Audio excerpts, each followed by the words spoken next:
Dear church, let's talk about church relationships. Hi, I'm glad that you could join us today. You may recognize me from last week if you follow along weekly. My name is Blake Dozier, and I'm the associate minister that gets to work with Chris McCurley. And so I'm filling in as a host today. And I have with me JD Wallace, who this is your second time to be on the podcast, and both times you got stuck with me. Privilege. Well, I appreciate that. JD is a great friend of mine. We've gone to church together for a lot of years, and just a couple, 6 months ago, was installed as one of our adult education deacons. So you may remember JD from a past conversation we had about church communication, and we're going to kind of expand a little, not necessarily expand on that conversation, but kind of move on to some different topics that also involve communicating, but kind of take a different form. I feel like last time we talked about kind of this, maybe formal isn't the word, but this public communication that happens in the Bible class sphere. But it seems like with church stuff, there's another element of communicating that's not so public and that's very relationally centered. And anyway, so JD has agreed to join us today to discuss that a little bit. So JD? I'm glad you're here. No, I am happy to hear, and we're going to be talking a little bit about relationships and communications. That's that's a place that's very rewarding, but sometimes it's very difficult as well. And so, especially if you're going into a new congregation, or even if you're trying to find where your place is in a congregation, sometimes there's dissatisfaction with the way that relationships are emerging. So I thought we'd explore some time today in talking about those relationships, and what are reasonable expectations for those relationships. Sure. And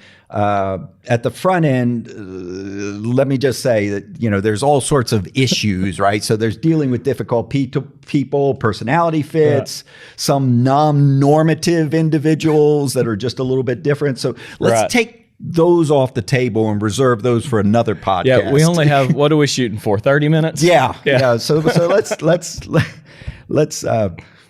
let's just park those for a little bit. But in the normal bumping shoulders and getting to know each other and having expectations for others and that kind of fit.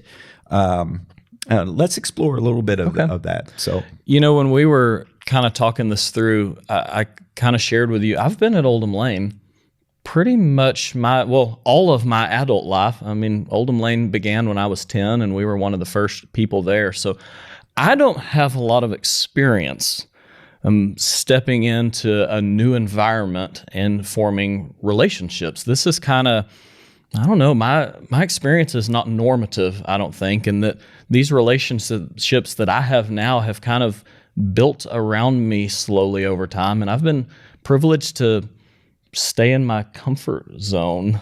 But you've kind of had a different you've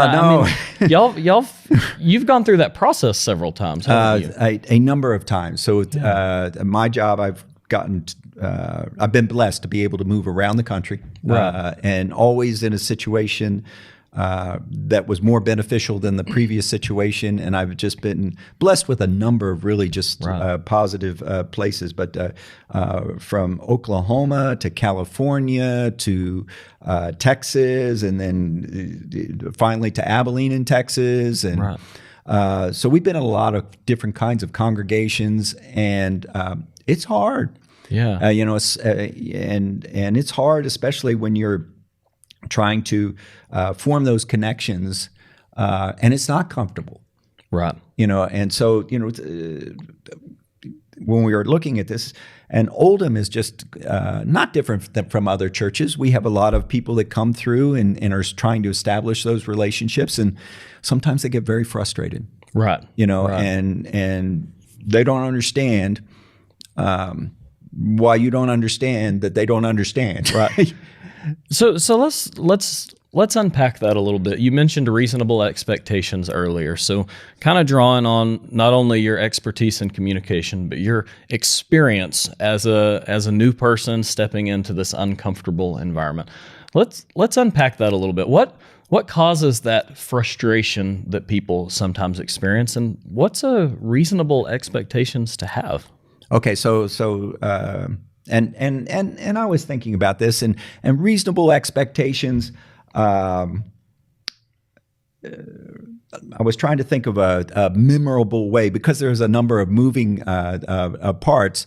And so I played around with some things, but they make up the acronym STOP, S-T-O-P. Okay. Right. Okay. So relationships, and you think that they would just be natural and they wouldn't take any effort. And of course, we know that intuitively that's not true.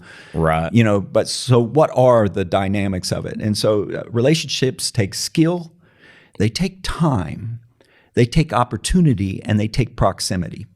So you need all of those elements to, kind of get relationships to go. So, skill, time, opportunity, and proximity, right? Proximity. So you can have the skill, but if you don't take the time, that gets proximity and opportunity off the table. And of course, if you don't have opportunity, you don't have relationships. Okay.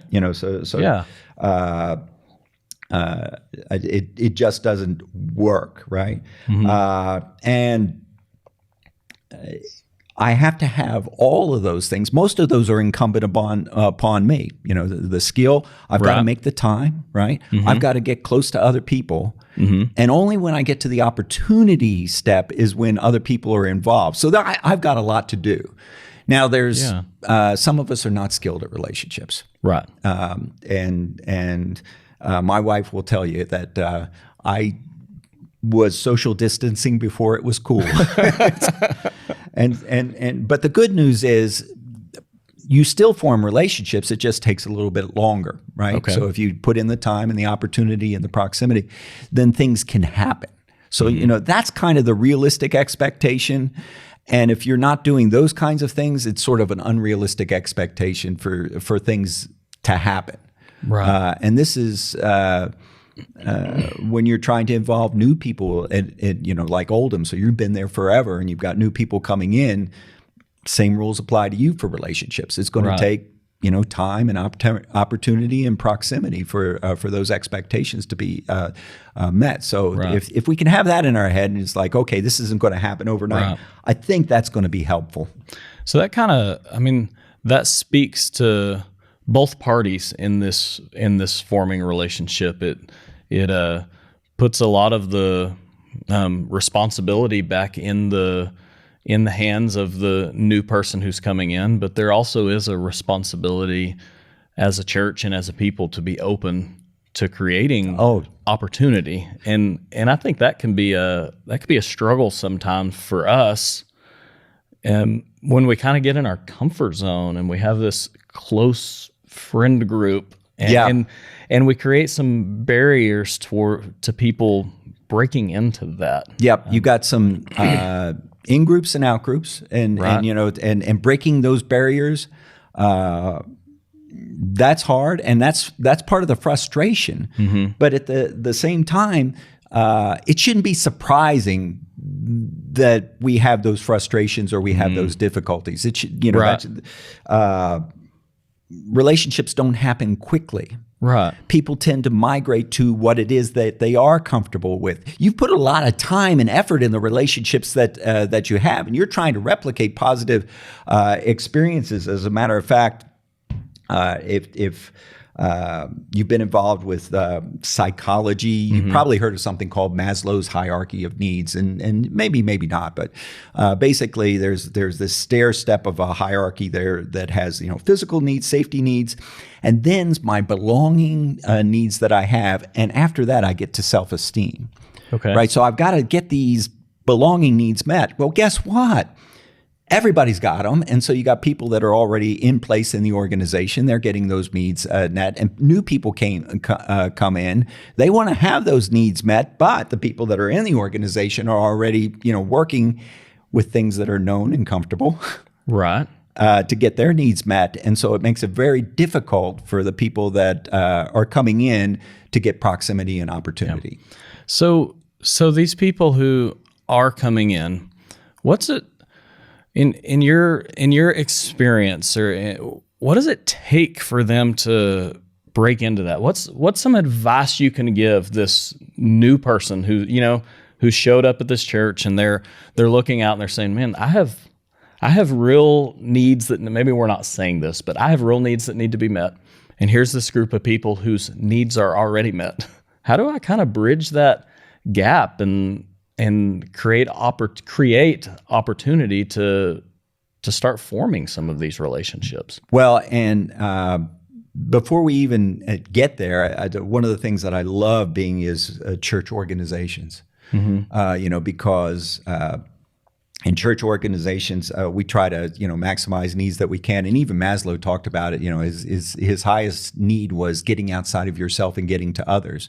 So I'm trying to break into that new organization, but that organization should want to be helping, thinking outside of themselves.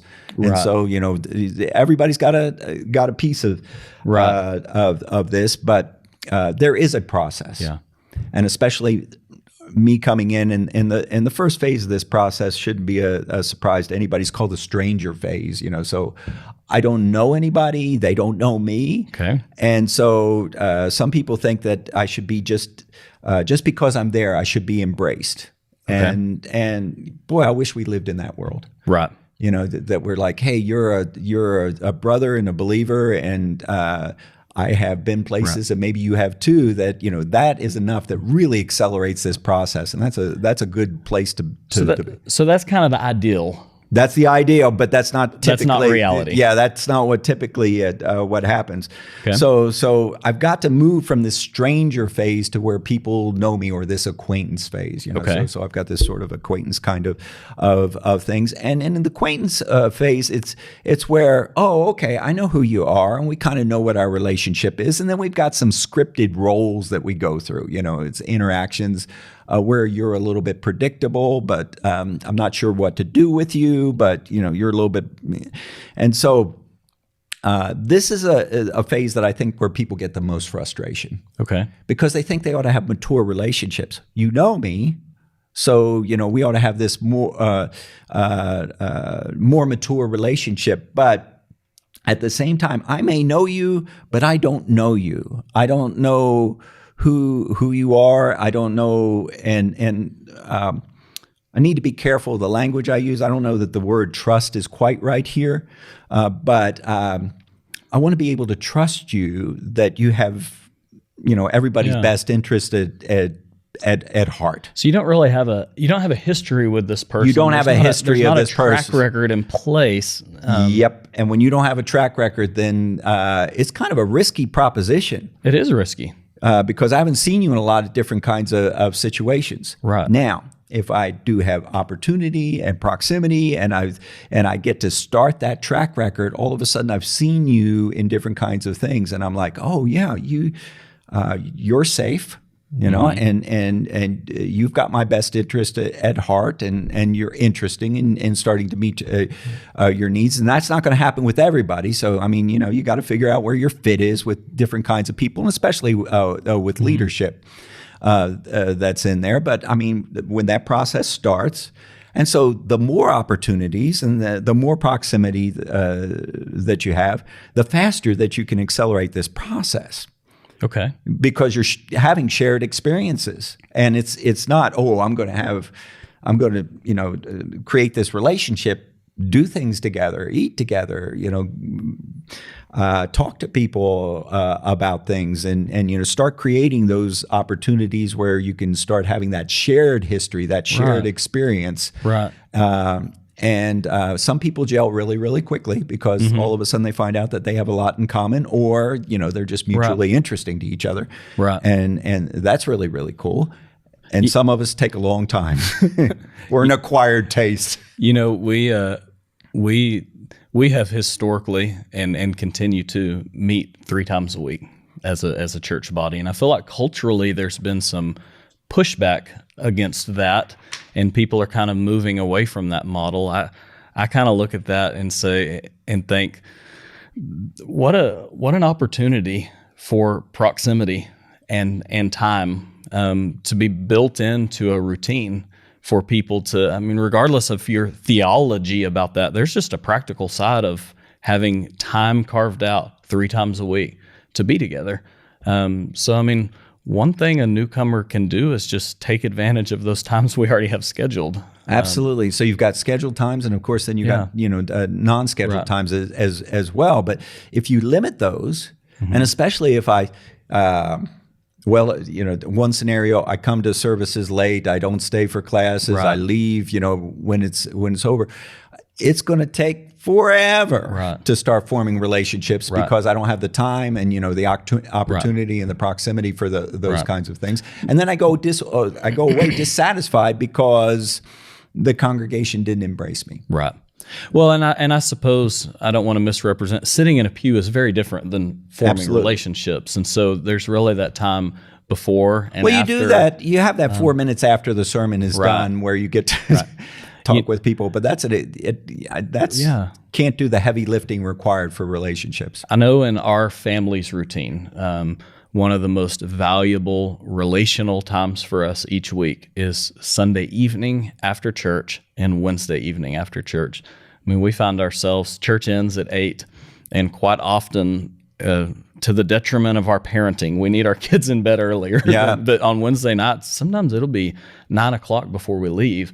But that's a really special time just to, I mean, even those who we already have relationships with, we can invest more opportunity and more time, and we grow in that sense of belonging in those those aren't scheduled times, but they happen because of scheduled time. No, and I mean, you can use relational shorthand in those times because you've been to Oldham forever, and so you've got strong relationships there, and so that's great, and so maybe you don't need as much time to have just a really positive, sort of dopamine experience, from being with other people. That's like, isn't it so cool? We get to hang out, At the same time, you wear another hat as a minister. Yes, that's true. And so if all I do is hang out with my friends, then it makes it difficult for this new member to come in, to break in. But I do hear this thing that's like, oh, that church is so cliquish. Well, guess what? All churches are cliquish. I mean, because we have our group. Right. And so okay. Got your group, and this is for ministers and particularly people in leadership, deacons, elders, all of those people. They've got their group. They have to get their needs met, right? But at the same time, there's some numerical realities in terms of relationships, and so there's sort of a hierarchy of how many friends or strong relationships that you can have. Ah, okay. Well, no, it's really, really interesting. So at the top of this, and I mean, it's arguable, but at the top of this, you can have like 2 intimate friends. I mean, just your soulmate kinds of friends. And in my mind, I think that should be your significant other, and God. Mm-hmm. Here's the people I go to with my problems, the people that I just continually interact with, and hopefully it's reciprocal, right? That's going to take a lot of time, right? All right, so we got to take all of that time off the table before I can even get to anybody else, and so that's my first layer that's out there. After that, I can have about 5 intimate friends. Okay. So a handful of sins, and we see that our friends, and we see this in the Bible. Jesus seemed to have a close knit, this core of 3. This core of 3 that was just in there, that was just close, intimate, friends. Now all the disciples were close. Boy, wow, have that kind of intimacy with Jesus. Yeah. Oh wow! I'm telling you, you could make me number 12. I'd be okay. Right. That would be all right. But there seems to be this cluster, and that's where you're getting a lot of your needs met. And so you really like being with those kinds of people, and you can trust them. And those are the people that you can call on the phone and say, "Look, I'm 300 miles out. I'm stranded. Can you come get me?" And you're like, "Let me come." Yeah. It's a privilege. I want to do that, so we like those friends. Okay. But I mean, we talk about best friends as if there's like one best friend, you know, and I think on the internet we now have bestie friends, you know. So we got this collection. And it turns out that there is kind of a group. You can have about 15 of those. Okay. They're just man, I love being with those people, and you know, so it's different look, different feel that gets out there, and so you know that's kind of cool. So I've got those friends. Now remember, at each level, I'm still taking more time, a little bit less for each group. You know, so my intimate friends, lots of times. For my best friends, times, but that's a lot of time. That's probably half your friendship time is going to be spent just with those individuals, maybe more. And some people that's all they hang out with. And so, yeah, they are cliquish. Right. And so you have that. But after that, then I have about 50 good friends. You know, people that I can manage the relationships, and that's going to take 80% of my time. You know, in my relational time that's there. All right, so I'm managing all these relationships, and I'm trying to, you know, be reciprocal in all those relationships. Well, guess what? You've already got all your relational slots filled at Oldham Lane because you've been there so long. Right. And now new people come in. Right. And so, okay, you know, I can put them in the acquaintance category. You're not quite in the friend category, but I can put you in the acquaintance category. Maybe you can move to like the we're just friends category. You can manage about 150 in that category, but it's difficult, but it's hard, you know, and especially if you're not intentional in terms of being able to do that. And so it's difficult for leaders, you know, because you've got to make this extra effort to be able to touch base with these individuals, and they're not quite close friends yet, and you still need to meet your individual needs and meet those, and yet at the same time you're struggling. Coming into the congregation, people are just not connecting with you, and you know they're trying just to maintain their own relational networks, and you're trying to establish your relational network. So we can see where, you know, there's a little bit of a clash here, and so that should be a realistic expectation. Right. When you say a realistic expectation, you mean realizing that there is attention, that there are limited resources, and that there's going to be maybe conflict isn't the right word, but a little bit. There's going to be some friction. There's competing interest. There's competing resources. You know, maybe maybe interest, but you know, resources for sure. Okay. And the people that have been there, they're a clique because they're trying to help other people that they have this mutual relationship that they have. Okay, so what do you do? Yeah. You know, that's the question. Yeah. And so as you're talking about this in my head, I'm kind of seeing this picture. I'm hearing this language that very much mirrors my wife and I's budget. Yeah. I'm hearing this language and thinking, well, there's limited resources, and so we plan, and you know, and you don't necessarily naturally spend your money over here, but you know that it's important, so you set a little bit aside for it. So I suppose all of us need to be budgeting our relational resources a little bit to be sure that there's an opening for more, right? More, well, no, for more. And at risk of just doing damage to the budget metaphor. It takes more effort. I can get a side hustle on my budget and get more resources, which makes it a little bit easier to be able to do the things that I want to do. Right. With relationships, it's the same thing. I can have extra effort out of my comfort zone, a side hustle, if you will, or you know, an intentional thing that's a little bit less comfortable that will have some kind of reward. So let's talk about it from a leadership, you know, kind of member. Yes, I think that's really important, because I feel like that, at least in my experience, there's some extra attention there, maybe some different expectations that an incoming member might have for a church leader. And I feel that tension. Yeah, and there's some commonality to this too. The leaders are frustrated that they can't be best friends with everybody. Right. And the new members that are coming in, they're frustrated that they can't just have these relationships that are, you know, so there's this frustration. So what are you going to do? Right. You know, and turns out that there's a whole theory about this called leader membership exchange theory, talking about the communication that we have between each other and, you know, how we do that. And, Okay. you know, it talks about dyadic or, you know, two people kinds of relationships.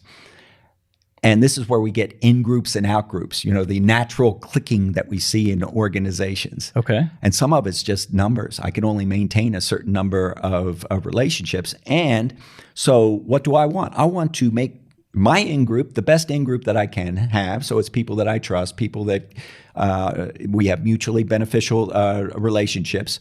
By the way, people that are in the in-group, they don't have to always do what I want. They can violate the rules. And I know, okay, wait a minute, they've gone, you know, a little bit crazy there, but I still trust them because I know that they're not going to do harm for me because we have that history. Okay. You know, we've gone through that stranger phase, we've gone through the acquaintance phase, and now we're in this mature relationship, you know, kind of phase. Well, you know, they can only maintain a certain number of those, and you have new individuals that come in, Right.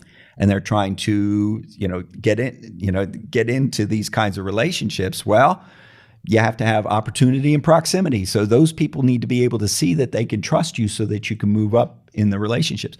You know, let me help you do things, you know, share work together. I think that's a powerful way to give, you know, opportunity and proximity, you know, and then you've got that shared history and then, you know, contributing positively to the relation bank, if you will. The leaders can only maintain a certain number of relationships. And so if they're going to bring in more people, probably some of their really closest relationships, they're going to have less close relationships with. Well, we all do that. You know, and we all know people that, you know, the friendships have faded and, you know, they're re-engaged and things. And so I think it's incumbent upon leaders to make sure that people have opportunity, right? So that they can connect with other people. You know, things like, you know, potlucks and work and being in Bible class and sitting around people that maybe you don't know quite as much. So then get kind of that churn to make some of these things happen. In the relationships that they have. One of the things that I think the leaders need to understand is that they don't need to feel guilty that they can get to everybody, right? And I think that's one of the big differences between small and big churches. Right. You know, if I've got a small church of 150, it's got 3 elders. Well, guess what? 3 elders, they can all have 50 good friends. Yeah, your math works. We back up to the math, and that's doable. And they know everybody. You take a church of 800, and you have 8 elders. They just can't do it. Right. And by the way, that also populates the more needy kind of individuals that take, you know, a lot more time. Right. And you have to attend to them. Right. And so then that gives you less time to attend to others. And so one of the things, you know, particularly for leaders, I think, okay, let's not be guilty about not being able to get to everybody. Just kind of recognize you have limitations. You have limitations, but at the same time, let's be intentional with giving everybody that we can, time for opportunity. And you know, some kind of proximity. So I need to be out, you know, talking to people and doing some things that, you know, everybody knows. Right. But it's really, really important. Right. And particularly because the relational strength in organizations contributes to relational satisfaction. It contributes to organizational productivity. So as the church, and you know, we're called to worship and shepherd the things that we have. We not only have me feeling good, but man, we're talking about the health of all of us around us. Right. And so the leadership needs to be participating and making sure that they are getting out and giving people a chance. People that are coming in, they need to make sure that they're participating at a higher level. Number one, that's going to accelerate the relational process. Okay. Because I have more opportunities. And so, just by, Right. having more turns of the wheel, then, those relationships are going to develop stronger. And the likelihood of you clicking with somebody else that has similar interests, that's a good fit, it's like really cool to be with. Right. That goes out. Now, it may not be in the leadership kind of, it may not be, the minister, because he can't be, best friends with everybody. He just Right. can't. Even Chris, and I think Chris does an amazing job Right. of relationships with the people around him. I mean, there are people that go beyond these numbers, and Chris is one of those. But even Chris Right. has some of limitations here. Absolutely. He can't be the best friend with everybody. Right. Well, he's my best friend, and I don't Well, want to of share course, yeah. Well, yeah, and you take time because you're sort of a problem person. Oh man.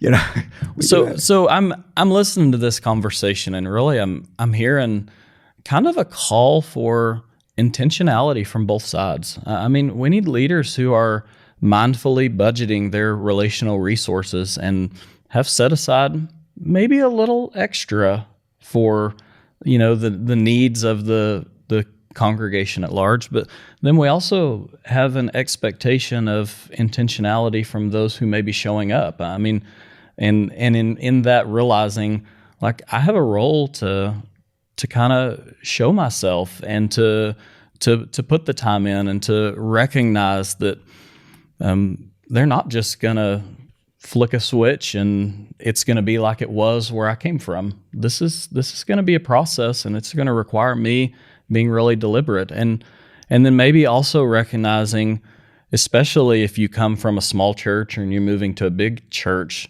my relationship balance may look a little different than it did before. Is Absolutely. that? Yeah. No, absolutely. And Yeah. I think we're coming full circle here in Yeah. that relationships are hard.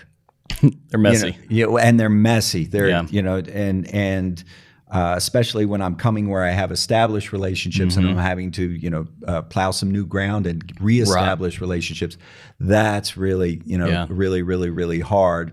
And the process is probably not where I'm comfortable.